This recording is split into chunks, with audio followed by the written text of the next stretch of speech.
Hello and welcome to another episode of the Project Purple podcast. I'm Dino Varelli, founder and CEO of Project Purple, and we have an exciting interview coming up with a special guest after a few quick updates. Since 2010, we've contributed over $3 million and counting to pancreatic cancer research efforts. We've also allocated over $1 million worth of aid to more than 1,500 patients and families through our patient aid programs. Your monthly or one-time gift can improve patients' lives through research and assistance programs. You can donate now at projectpurple.org. Pancreatic cancer does not rest, and neither will we. Your support is truly appreciated. If you're looking to get involved in one of our events, whether that means joining a run team, participating in a virtual run walk, group fitness, golf, or anything else you can think of, visit projectpurple.org/events to learn more. Without further ado, let's meet our special guest. I get excited. Let me just stop there for a second. Like the podcast, like we've been doing this thing for almost 7 years now. I said it wasn't going to be about us, but this will be the 30 seconds about us here with our guest. As we were talking before we hit record, so we've been doing this 7 years, and we're closing in, I think, on like 110 or 120,000 downloads, which is pretty cool. Over 300 episodes, but it's been a while because we've been super busy with events. So I love getting into the studio, love talking to people, and something that's been really, really kind of highlight of my career here at Project Purple is the podcast, because I've been really fortunate to meet so many people from all over the world, basically, that have been touched by this thing called pancreatic cancer. So with saying that, I'm going to bring on our special guest today, coming to us from Bucks County, PA, which is just outside of Philadelphia. So not that far, but far enough. Mm-hmm. Pancreatic cancer, superhuman, as we like to call them. Tricia Hanna, welcome to the Project Purple podcast. Oh, thanks for having me, Dino. I appreciate it. And Trish, I know you said put you on the spot here. You were a little nervous here, but this is, like I said, we're meeting at I got my favorite drink, which right now is a Spindrift. Not that they sponsor us, but if they are listening, we wouldn't mind a sponsorship. But just like the two of us meeting at a cafe, at a bar, and just kind of talking and getting to know each other for the first time. So with that, I'm going to hand the microphone off to you. And this is really your opportunity to kind of share with our audience your background. Now, I did say before we hit record, your friends and family hopefully will watch this. Mm-hmm. So they'll know a little bit about your story, but we've got a pretty broad audience. And so this is really your opportunity to kind of share your background with that audience and what brings you here today on the podcast. So with that, the microphone is yours. Oh, thank you. So I'm a stenographer and ultrasound technologist, and my journey started back in 2021. Myself and one of my coworkers were helping a student that was struggling a little bit. So we took her in the room. I had her practice scanning on me. So she was checking my uterus and ovaries. And at that time, my coworker actually noticed that there were some abnormalities with my uterus and ovaries, and that opened up a can of worms. So I had an official pelvic ultrasound. I wound up having surgery on my uterus. That was benign, but there was an ovarian cyst on one of my ovaries, and they were following that every 6 months. And because I was postmenopausal, they just wanted to make sure things hadn't changed. So I think it was May of last year. Things just looked a little funny, not with the cyst, but next to the cyst and around it, which warranted an MRI of the pelvis. Then I went to see an oncologist, and we decided to get my ovaries and my fallopian tubes taken out. At that time, she ran my cancer markers, and my CA19 was a little elevated, nothing crazy. So August of last year, they removed my my ovaries and my tubes. Everything was fine with that. And then a week later, they reran my cancer markers, and my CA19 had tripled. So with that, she was like, something's going on with your body. I need to refer you to a surgeon. So she did, but then she also ordered a PET CT just to make sure nothing else was going on. So in a matter of a couple of weeks, I had an MRI, which they found a mass on the tail of my pancreas, and I had a PET CT. And funny enough, well, it's really not funny, but because I work so closly with the radiologist, it didn't look scary on MRI. They thought it was called a splenic rest, which is like a benign feature, like on the tail of the pancreas. It's very similar to the spleen. So we didn't think anything was just really scary. But after I had the PET CT, they wanted me to have like more testing, and we kept going back and forth and back and forth. And then myself and the surgeon just decided, let's just have it biopsied instead of continually having testing. So I had an endoscopy. They biopsied the mass, and they told me this isn't what everybody thinks that it is. And my husband's like, what does that mean? I go, that means I have cancer, because they, it didn't look suspicious on imaging. So even when we got the biopsy results back, my friend was with me when I got it, and I just couldn't believe it. But it did come back highly suspicious for adenocarcinoma. Still not definitive on what stage or anything. So I had the surgery at the end of October of last year, and I was diagnosed with stage 2B pancreatic cancer. So when you say surgery, I'm just jumping in quick. First question. I've got a bunch, but just on this moment. So do you go in for a Whipple, or what do they do? No. Luckily, I didn't have to have a Whipple surgery because it was on the tail of my pancreas. Yeah. So they were able to do a distal splenectomy. Distal splenectomy. Yeah. And then they removed my spleen as well. But I was in the hospital for 9 days because there were some complications. I wound up having a pancreatic leak. They wound up having to put a catheter in. Yeah. Then I went home, and the pain was just so excruciating. I was a lot of nausea, a lot of vomiting. I wound up back in the ER a week later. They removed the tube, and I was in the hospital for 3 days. But once they removed the tube, I felt so much better. Yeah. So I want to pause here for a second. So you have this distal splenectomy in October 23. They give you I guess a rating or a diagnosis of you said 2B? Yes, because they removed 13 lymph nodes, and it had spread to 2 of them already. Okay, so 2 out of the 13.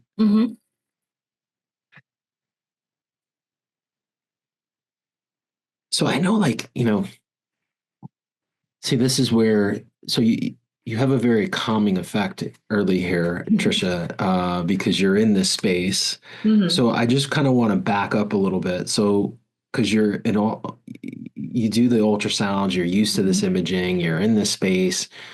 So as you do this for a living. I do, yeah. Okay. Now you are going through this. How was that for you? And this happens. This is, sometimes we have doctors that, they don't diagnose themselves, but they get diagnosed with this disease that they're oncologists or they're surgeons, and now they go through it. It's kind of a different experience or a similar experience. It's like really surreal, I guess I would say. So how was that initially, like going through that? Like you kind of like talked about it very confidently, like, hey, like something was on my pelvic ultrasound, a cyst on the ovary. It's like almost, and so let's talk about that first. Like, how was that for you mentally?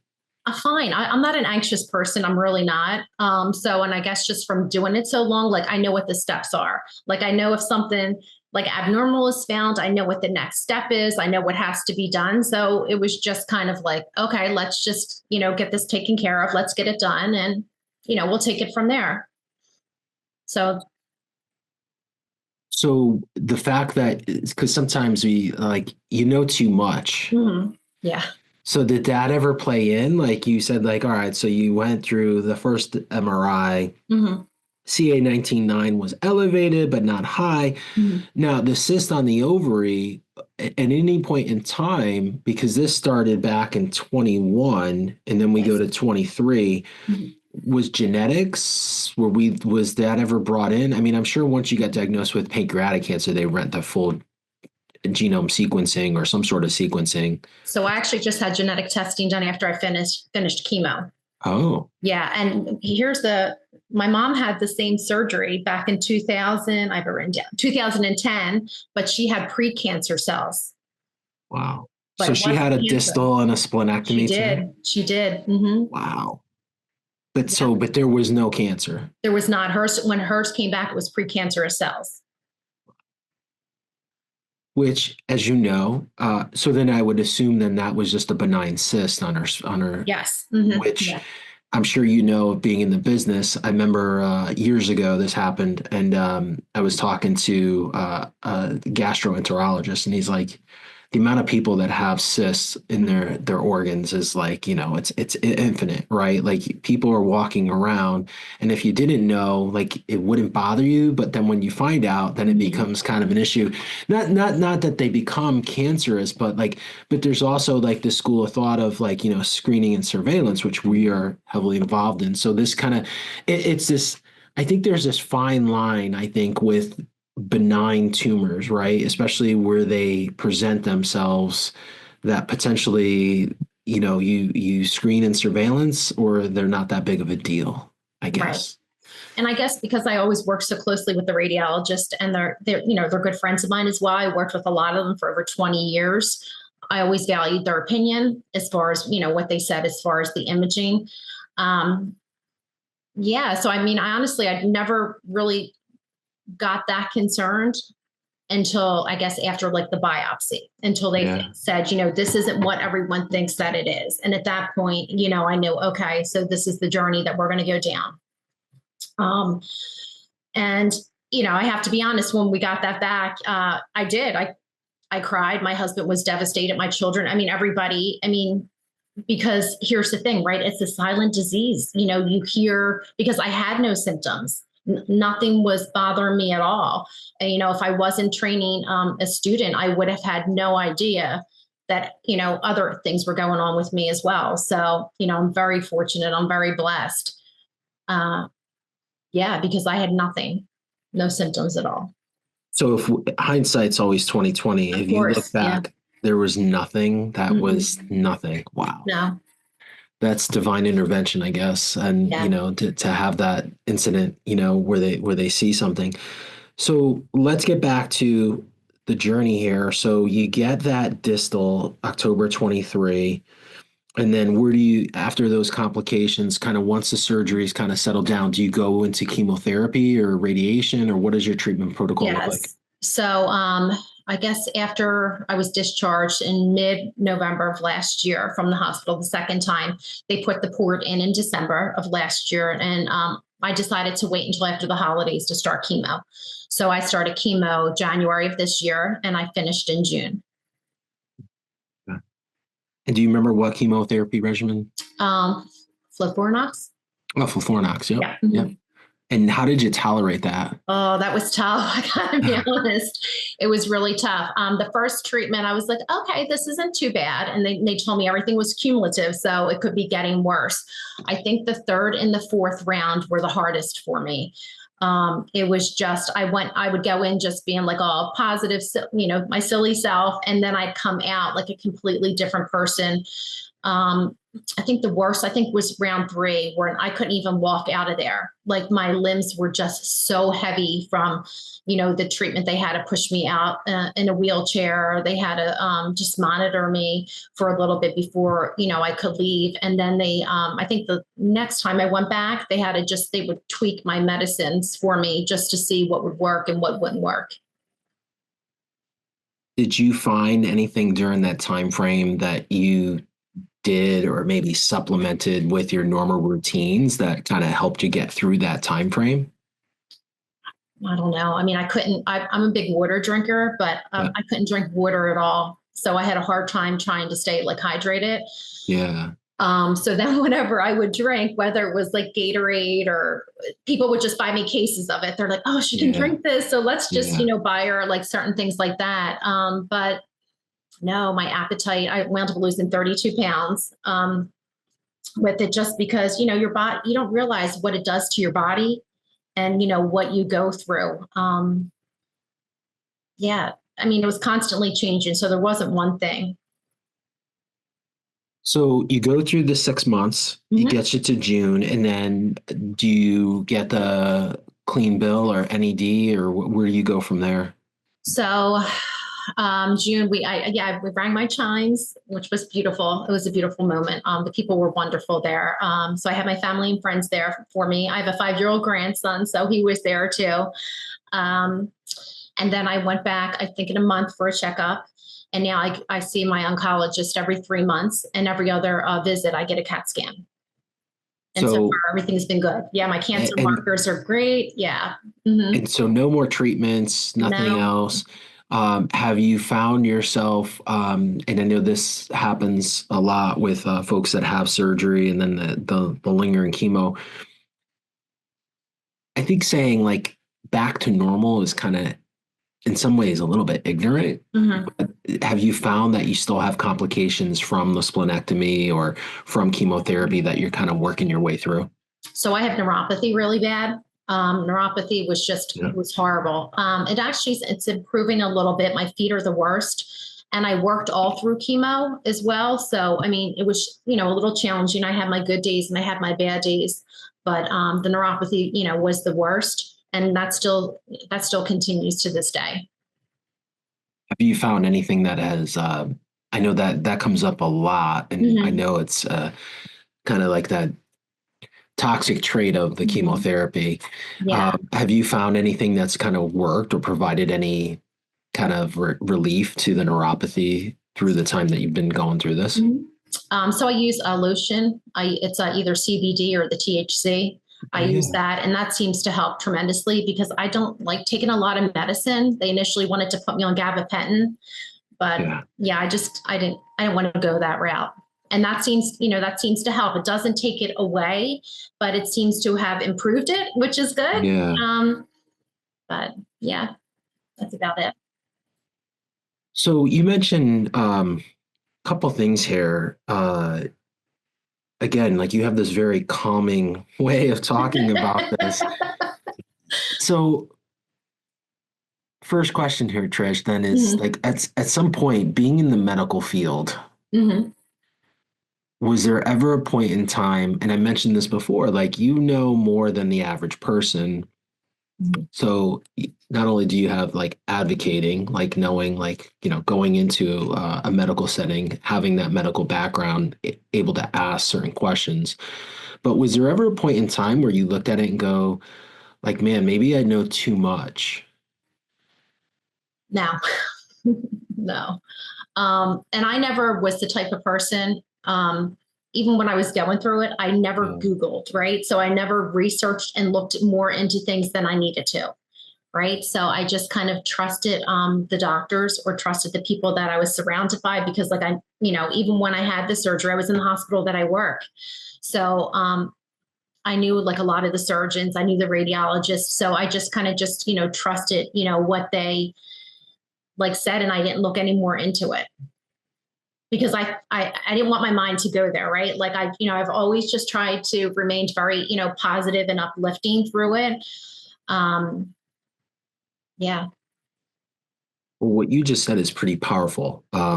Naturally, you had an inside edge because you Mm-hmm. work there and you trust them. But something that we talk about and something that we see when people buy into those medical teams and Mm-hmm. they feel very comfortable with those medical teams, they tend to have pretty good success because like you said, they trust, right? There's that level of trust. So what is said is done, and also, I mean, our minds are really powerful, and I do believe that when you're in that right mental mindset Mm-hmm. with your team and especially your doctors, like there's great things that can happen for patients and patient outcomes. So that's pretty powerful that you just said that. And I always advocate to patients, whether we talk about it here in the podcast or we get a lot of calls here in the office.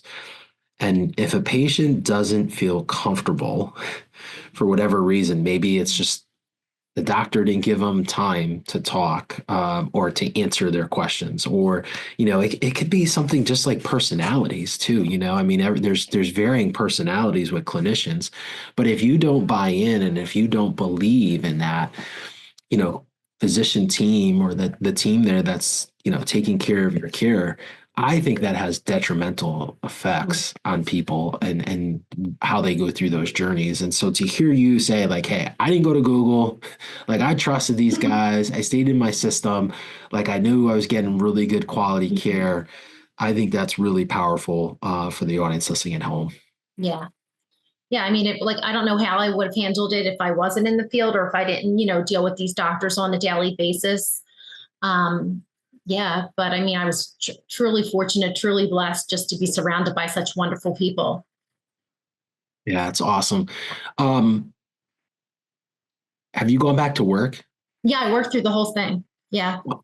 You worked through the whole thing. I did. Yeah. So I'm also the supervisor of the department. So I would scan like 2 days a week. And then I was able to do my administrative stuff as well, which, seemed to help me. So on my chemo weeks, my chemo was Wednesday through Friday. So I would work on Monday and Tuesday.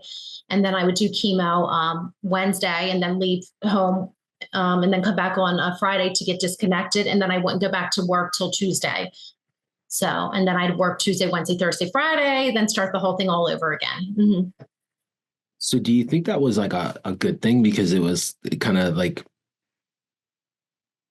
a distraction to what the reality, or could that have been like, well, you're in it, like you're never leaving the hospital? I mean, a lot of my higher ups told me that I probably should have taken that time, just to focus on me. Mm. But to me, that's just how I was just surrounded, like I said, by so many wonderful people. Like there's 34 stenographers in the department. We're all women. We all get along. And, on my days that, that were tough, that I weren't having good days, I mean, they were there for me. It was like my support system there as well. But when I was really sick and if I couldn't make it into work, I didn't go in. I had that option. So, I mean, for me, it worked because I was able to do it and because I wanted to do it. Yeah. Yeah. Well, kudos to your management there and the folks that allowed you the flexibility to do that. I mean, I think it's important. Not everyone has the strength, right? And like to your point, like if there were days where it just was too much, like they understood. Oh yeah. But I think though that is a healthy distraction, especially when you're going through something like pancreatic cancer. Yeah. To have that. Couple questions here for you. Yeah. I know you mentioned a bunch of things here. Was there anything else that you did during this time? This is question number one. And all my questions are loaded, Trish. Like they're I say loaded, meaning that they're thought provoking. Mm-hmm. They're not like done on purpose. We're not trying to like get people to flub up or anything. But people often ask, like, was there anything outside of traditional prescriptions, medications, work, anything that was outside of like kind of the periphery of what your doctor had prescribed or your team had prescribed that you did that you found like was beneficial during this time? No, I mean, I got my medical marijuana card, but my oncologist actually supported that. So she suggested, maybe that may be the route that I want to go just to help with my symptoms if I didn't want to take too much of the medicine. I'm sorry, you broke up there. What was that? I'm sorry. So I have my medical marijuana card. Yeah. Okay. So yeah, my oncologist, really, she's the one that supported that. She just thought that was another way to go. Some people take that instead of taking all the, prescription medicines. Yeah. So, I tried that route as well. And you saw that had positive results. Yeah, I had every symptom you could possibly have with the chemo I had. So, I mean, I may, to you, I might seem like really like positive, and I was really positive through the whole thing. But when I was going through the chemo, my chemo weeks were horrible. My family saw me at my lowest. I mean, every single symptom that I could have, that, they said that you would have, I had, and it was absolutely horrible. So with the nausea and the vomiting, the diarrhea, all that stuff, a lot of times if I took like edibles, gummies, that seemed to help me. Like the lotions, they help tremendously with the neuropathy. I mean, that's not to say that the other, the prescription medicines didn't help, but I kind of just use them hand in hand sometimes, and that really seemed to help. Yeah, the edibles we've heard a lot of, I think, over the years as they've become more mainstream. And we're not doctors. We're not suggesting that people take these things without the advice of their medical team. Let me first by say that. Yeah. Else I'll get in trouble. Right. No, I'm not trying to endorse it No. either. I'm just saying. Well, if there's money behind it, well, no. Yeah. No, but in all seriousness, I think people looking at alternatives, and not to beat up on any medical field, but I always think you need to take kind of an approach like listen to your doctors, but then also this is where this podcast has come into where people have had success. Not to say that everybody's going to have success taking edibles for whatever issues or challenges they're going through during this cancer journey. But if people are having success with it, then it's worth, I think, taking a look and having that conversation with your medical team. The gummies we've heard a lot about over the years, whether it's been for appetite or pain or even sleep, and that's the other piece of this too that I don't think is talked about enough is like the recovery aspect of chemotherapy, right? So anything that patients can do to get themselves, we always hear like, hey, it's these 2-week cycles, you get the chemo on this day, you have a shitty 10 days. And then those last 2 days of that 2-week cycle, you feel like $100, right? Yeah. And then now you got to go back and you get this toxic, chemo once again. So you get 2 days out of the 14. And people always go, well, it could be worse. And in the back of my mind, I'm like, well, how can we as advocates, share ideas and share ways that people can get 4 days or 6 days or 7 days, that they feel really good.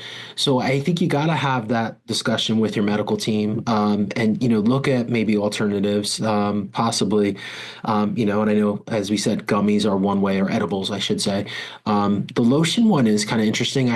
We haven't heard that. I know we had the subject comes up from time to time, I think, as I think a couple years back, it was a little bit more taboo or risque, I guess, just because of where we were as a society. But hey, look, now there's, I think, like 35 states in the United States that marijuana is legal for recreational use, not just medical, right? So I think the tide has turned a bit. And I know that even from talking to a lot of the traditional healthcare systems that have like integrative medicine as part of their practice now, which covers chiropractic care, acupuncture, and some of the integrated things like the THC has come up a lot in those conversations as supplementing those other modalities that they have.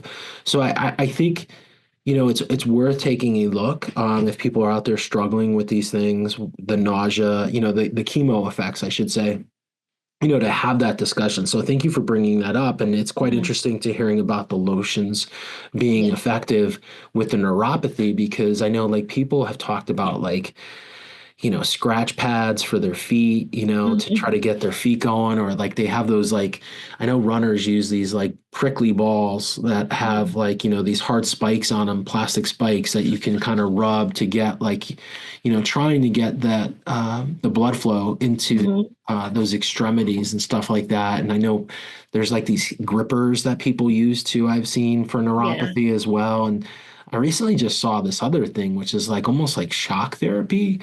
I don't know if that's becoming a thing now too. Not like heavy dose shock, but just again trying to get that blood flow back into those extremities.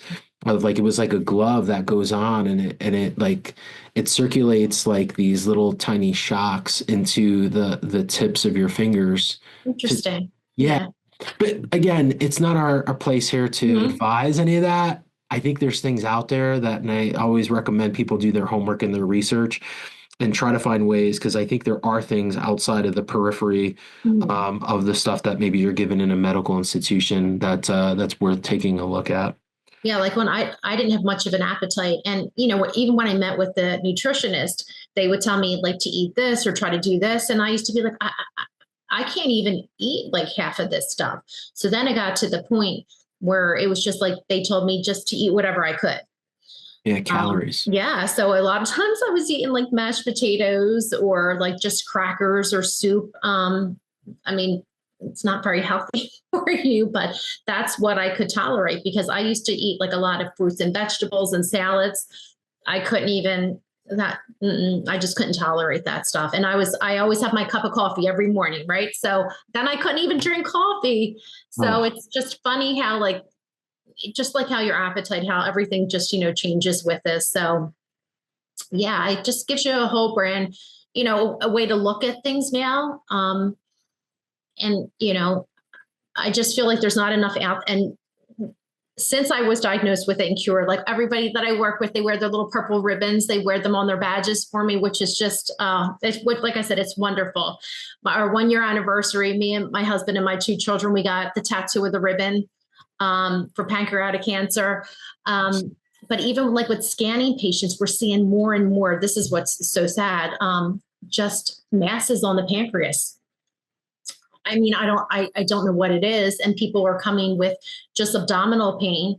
The one girl that I was telling you about, whose mother was just recently diagnosed with it, her symptoms were reflux, and she was on medicine just for reflux for years and just didn't even think anything of it until things started just to progress, right? The pain was just getting so bad. And then she had the ultrasound and a CAT scan or MRI, and that's when they found the mass on the pancreas with her. So I don't know anything that we can do. I mean, being in the medical field, I just wish that, whether it's a body scan or something that people have, not just for pancreatic cancer, but for any type of cancer. I mean, early detection is key with anything. I mean, it really, truly is. So I just don't know.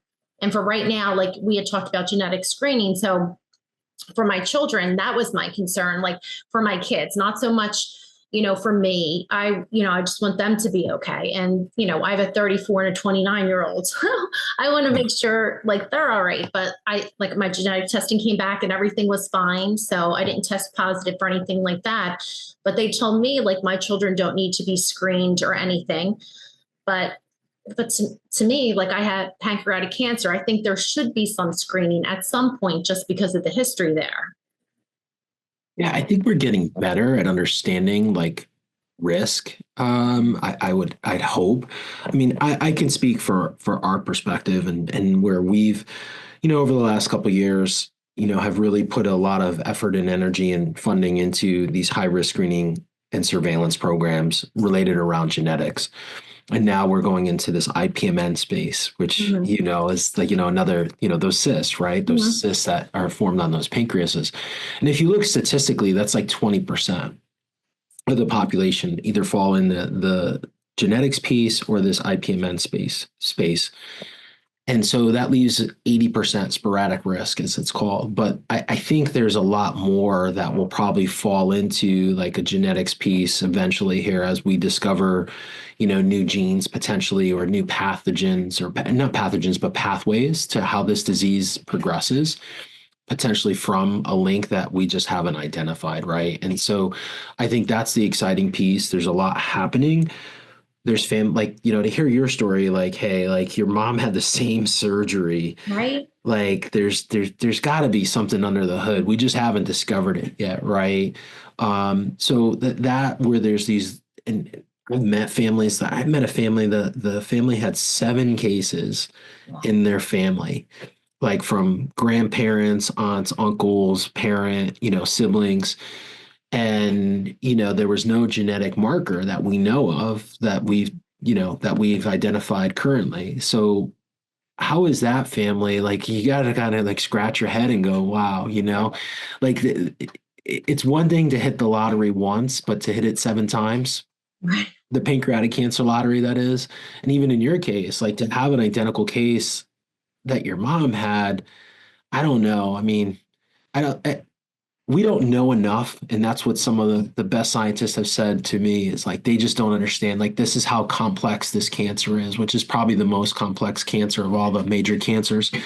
But there's a lot happening, and so as you know, with the medical field, there's a big movement, and hopefully we can raise awareness and identify these markers and create screening and surveillance for everyone. Because to your point, as you said, like getting early stage cancers changes the trajectory for everybody. And we can look at, colon cancer, right? Like colon cancer rates dropped like a rock over the last 5 years because why? Screening, was changed.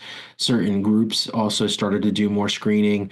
The guidelines went down to 35, like if you're high risk. So now, they weren't catching those early stage cancers at 40 with colon cancer. Now they are. Mm. Other cancers like breast cancer, Connecticut's, got one of the highest rates of breast cancer in the country. And, they've done a tremendous job of, creating screening and surveillance for everybody, really getting into all the communities and not just, certain communities, but everybody with screening and surveillance. And we've seen the guidelines for breast cancer, go low, low, low, right, in terms of age groups and risk factors and stuff like that. So I do believe that there will be some sort of routine screening and surveillance. What that looks like, I don't know. I hope it kind of is a combination of, EUS and ultrasound and MRI possibly, but maybe we get to the point in the next 5 years where, we've got mass groups, genetics, IPMNs, family history, like all in screening and surveillance, and we're catching early stage cancers. But the other thing too, we talk about awareness of the signs and symptoms, but your case, Trisha, is there was no sign and symptom, right? No. Mm-mm. There's this other group of people, and this is not unfound that we don't hear this before, that there are a small percentage of people that just don't have any symptoms and they go, they get a scan for whatever reason. Like I've had someone on, she got into a car accident and they just happen to do a pelvic scan and boom, they find like, a small tumor on the pancreas, like just, and so then, you just have these like, I guess these, what do we call these? Like coincidences of Mhm. God, right? Like you just happen to get a scan, whether it's by chance of an accident or just, diagnostically, it shows up somehow and bam, you get early stage cancer diagnosis just because of pure luck. So we've got to kind of try to like factor that in as well, that we're not going to catch everything, but hopefully we can cast a wide enough net, with awareness. And I don't know how you feel. Like I just met someone last week. They're BRCA2. They've got an Ashkenazi background, so we know that BRCA is really high in Ashkenazi Jews. And they have a sibling who has pancreatic cancer. She's doing full body scans, but they're young. Right. So, maybe there is some new technology. I don't know. I don't know enough about it, I guess is what I'm going to say Mhm. here about full body scans. I think it's a little extreme, but like also what's the alternative? Like you don't want like a late stage cancer. So like, is it extreme to get a full body ultrasound or a full body MRI like every other year or every 5 years? I don't know. Maybe it's not. I mean, I don't know. I mean, I just think with not even with pancreatic cancer, but maybe all types of cancer. I mean, Yeah. because like you said, I mean, that's the key to catching everything early. I don't know. It's just, I mean, I just see a lot of it, and I, I don't know what the answer is. I guess we're all just Yeah. trying to figure it out together. Yeah. Yeah. Mhm. As we talk through this, I mean, I guess it's not extreme. Like I would have thought like 5 years ago, someone would have said like, "Hey, I'm going to do a full body scan," or "You should do a full body scan." It's Mhm. like I have a BRCA2 gene, and so like, does that sound kind of crazy? Like 5 years ago, I probably would have said, "Yeah, that's kind of crazy." But now, Mhm. like, I kind of think a little bit differently. Like Mhm. maybe it does make sense because people have done those. People have gone down that road of like doing the scans and they have found early stage cancers. Mhm. So on one side, I know like there's certain people that will say, well, insurance won't cover it. Mhm. Medical field doesn't really find it necessary because the data is not there. And maybe that's the answer. Just the data is not there. There's just not a big enough data set for the medical field to say like, hey, like, yeah, everyone should do this. But, I've seen both arguments Mhm. and I think there's compelling reasoning right now to make for both sides. But again, then you have like you look at your story, like Mhm. you had no signs and symptoms, and because of that Right. lucky ultrasound, they saw something that led to, Mhm. having this early diagnosis versus what could have been a later stage diagnosis. Right. Because that's what's scary to me. Like, I mean, when I was first training her was 2001, right? So when I got it when I had the surgery last year, I mean, it was 2B. So it had already started to spread to 2 of the lymph nodes, and that's with no signs and symptoms. So when we usually see it, unfortunately, it's closer to stage 4. Even on imaging, on where we see it, it's further advanced. So yeah, it's just, I mean, it's just crazy to me. Yeah, yeah, it's a compelling discussion to have, and I think one that we'll continue to have as technology moves forward and knowledge becomes important in making these decisions with the data that we currently have. Right. Couple questions here. I know you've mentioned family a bit here. Your husband, your kids, your grandson, friends at work. Yeah.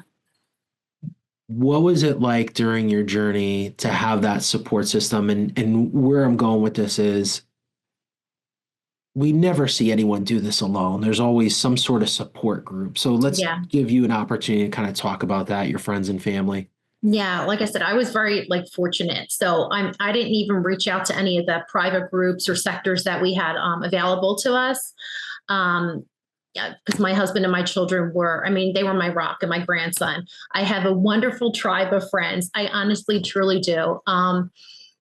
They were there for me through everything. My friend Dawn actually became a captain of PanCam here in Philadelphia and started a walk, which I was actually able to do with them going through chemo.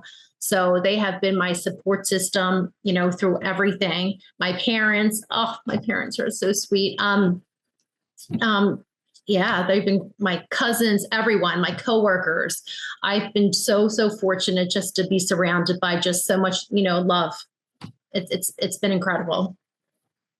Second part of that question, and a question that we often get here at Project Purple. Hey, and this is the question that we get. My neighbor just got diagnosed, or my coworker. What could I do for them? So my question to you is, looking back at your experience, and you don't have to name anyone in particular, but was there something that was really special that a friend, a family member did for you during this time that you would share, like to that person calling in saying, hey, my neighbor just got diagnosed. Yeah. What's the best thing I can do for them? Just the constant checking in on them, to letting them know they're not alone, right? One of my friends had actually sent to me, she was going through cancer the same time I was, and sent me this beautiful blanket that people were making for cancer survivors or people that were still going through cancer. And they were from all over the world. And they each made like a patch and they sewed it together and made one blanket. Wow. Yeah. So I think it was called a chemo blanket. Yeah. So, I mean, that was very, very, just touching. And then I would just use that blanket during my chemo days. That's so awesome. Sometimes it's just the little things, right? It doesn't even necessarily have to be like a gift, whether you're just sending, a simple card or like text message or something, just, it just makes you feel like, even though you're not in it alone, it doesn't matter how much support that you have. It's just nice to know that people, are rooting for you and, that truly care. That's really powerful. I think a lot of times people think of like, oh, I got to do something so big and overthink things.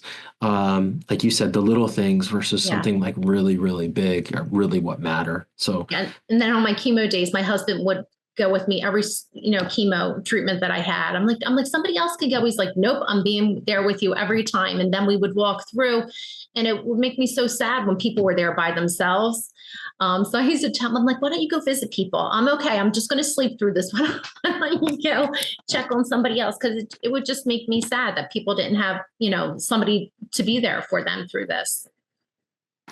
yeah, it's quite eye-opening. I think, I remember just going back to my experience with my dad, and that was one of the inspirations for starting this, was the fact that we would go to chemo with my dad, and I was just a chauffeur. I would just take him and my mom, and I went to everything. And there were people like coming off the buses, the city buses here in Connecticut, and being, and I was always somewhat guilty towards the end, because like we had like a party, because a lot of times like my dad's friends would show up, like to your point, like people would just show up and not bring anything, just hang out, and just talk to my dad, and so many other people didn't have that. the good news is though, like there's groups like ours, there's plenty of other groups that have support, emotional support, mentor support as well. So, it's something that we talk about often here, support groups and at least in this space, we hope that people don't fight alone. And not everyone needs a team of like 20, but there's if you have one person, a neighbor, a family member, or you can find other ways to rely on these support groups for other pieces, whether that's food or transportation or just connecting with another survivor potentially even that's gone through that journey as well, like a mentor, which is important. So no one should fight alone. That's my point. No, I think it's awesome what you do. I mean, this is truly it's a lifesaver for so many people. I mean, it's absolutely wonderful. So, I mean, thank you for doing this. I know you do it in memory, of your father, but I've watched so many of these interviews and they're just so heartfelt. And, when you were at the Senate, is that where you were at the other day, the Senate or the Capitol, like last week? Where did you go? Depends. I was not, but I did. On the 18th, where were you? Last Monday. Weren't you somewhere? I was, but it was offsite. Okay. With the governor. We met with the governor of Connecticut. Yes. But I just think that's awesome. I mean, and you're being recognized for the tremendous work that you're doing. So. Well, we're trying to get money. We're trying to get money from the state of Connecticut for more research. So for hopefully the legislators listening. I mean, listen, we don't do. I say listen like I'm talking to my kid Trisha here. No, we don't do a lot of legislative advocacy. That's not our kind of focus. But here in our home state, and I really do think this, like what we can do here. You don't live that far. I think Pennsylvania is kind of a vast state, but there's pockets, right? So what happens in Philly, can be a model for the rest of the country potentially. And that's what I've said here in Connecticut. It's kind of unique where, Connecticut's not a big state. I mean, it's 3.5 million people, but what, and it takes like 2 hours to go north, south, east, west. So small, very densely populated. So we could impact all communities. But what we could do here could potentially be a model for the rest of the country to follow. And here in our state, it's the number 2 killer of all the major cancers. So it kills more people than the only other cancer is lung cancer, which is number 1.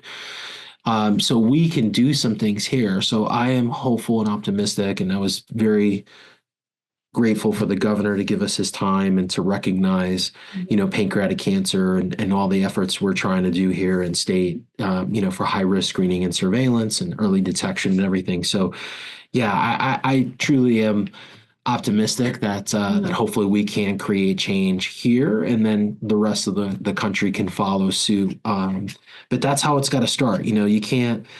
I think like this notion of trying to like shotgun approach it is a little difficult because you never know what's going to stick. And I think you can have better if you can kind of focus in and then, figure out what works and what doesn't work, and then put that out for the community at large. And, I mean, the power you just said, right? Like sharing these ideas or sharing these things is so powerful. So we know, like, once we find something that works, this community, this pancreatic cancer community, not ours, but the community as a whole, if you take everybody, is so passionate. Like when things like that come out, like they run with that, like, because people wanna have positive outcomes. So if there's things that are happening, that's why I think this podcast is so powerful. Your talk about using gummies and lotion and everything that you've gone to have a positive experience is so powerful for the listeners and for the people watching, because this is how we create this community and move things in a positive direction and have positive outcomes. So that leads me to my second to last question here, which again is loaded here, but given your experience, what advice, is there a couple things that you would say, hey, like if I had to do this all over again, or if someone called me today and said, hey, what should I do? What shouldn't I do? What would those things be?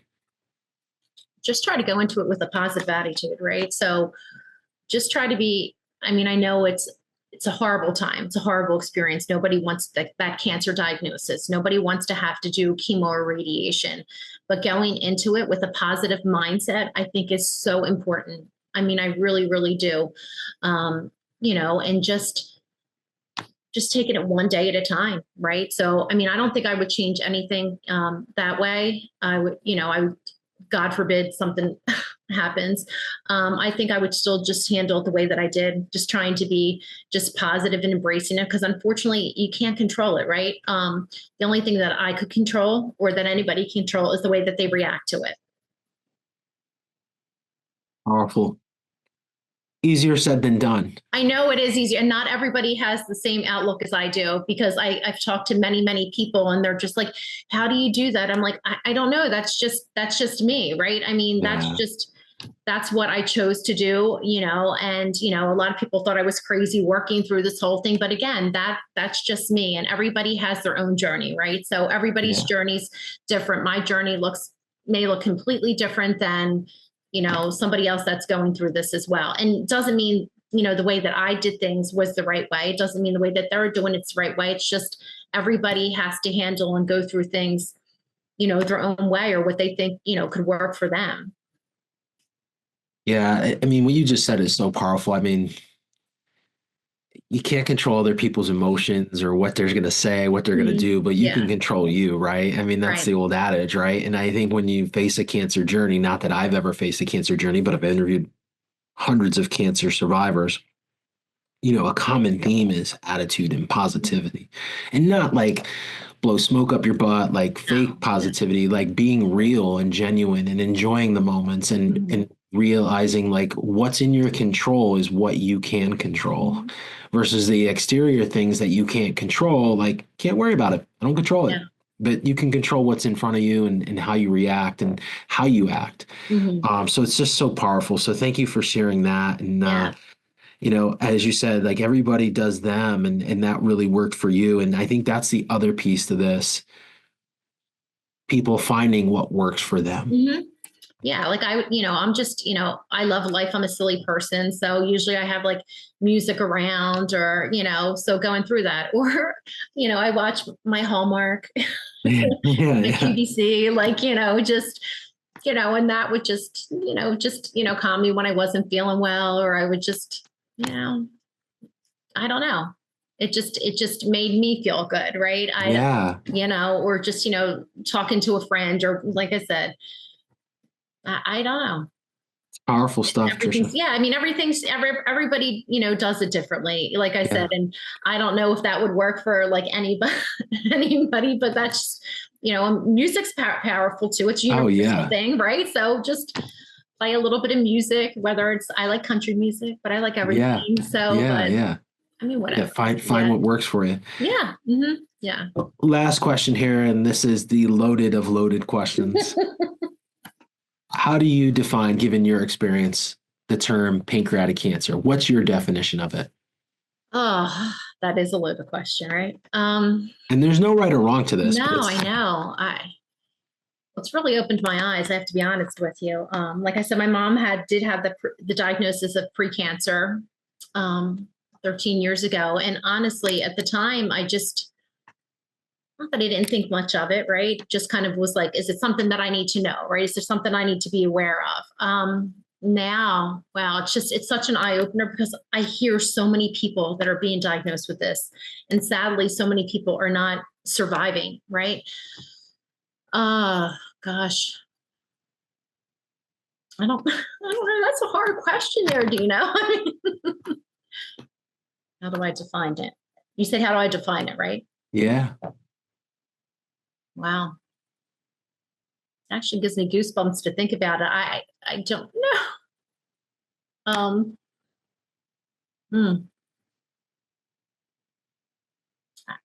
I don't know. There's no right or wrong. No, so. I know. It's just, it's so powerful. It just, I don't know. I don't know how to define it. It's a horrible, horrible disease.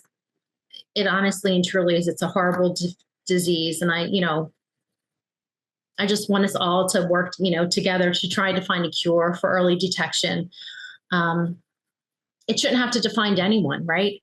It really, honestly and truly shouldn't. Perfect. Sorry.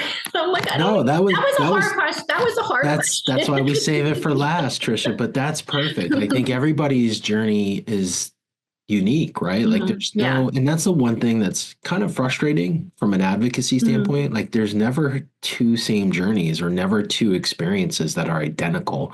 Like there's things that like will cross over, but then, there's things that are not, right? And so I think that's one of the that's the biggest frustration in this space is that with pancreatic cancer, everybody has a different journey and experiences different things. And so, why we ask that question, I always think it's kind of thought provoking, but Mhm. also it's kind of interesting how people define it in their life and how they look at it and how they view it. And I think that all is determined on how they experience it, which is Mhm. different for everybody, right? And how they approach it from the beginning to the end. And so that's why we do that. Kind of give you kind of the backstory of why that question come Mhm. about. But you answered it perfectly, and again, it's given your experience and what you went through.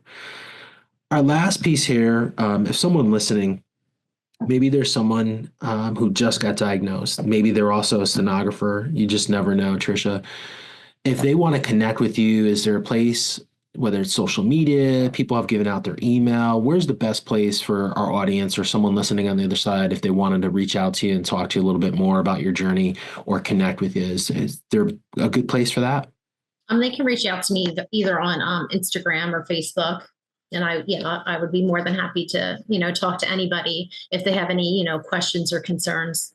So why don't we give the handles then? I assume on Facebook it's Tricia Hanna. And then on Instagram, is it also Tricia Hanna? Is that It's how on Instagram. I think it's Trisha S, like Sam 101. Tricia S101? Mm-hmm. Awesome. Trisha, thank you for giving us the opportunity to Yeah. kind of share your journey here on the Thank Project Purple you. podcast. Yeah. Thank you. I really, really, truly appreciate it. The pleasure's all ours. Thank you for listening to another episode of the Project Purple podcast. If you like today's episode, feel free to like the episode down in the comments section and share this episode. And make sure to follow the Project Purple podcast wherever you listen to podcasts. Till next time, please be safe and thanks for listening. That's a wrap of another episode of the Project Purple podcast.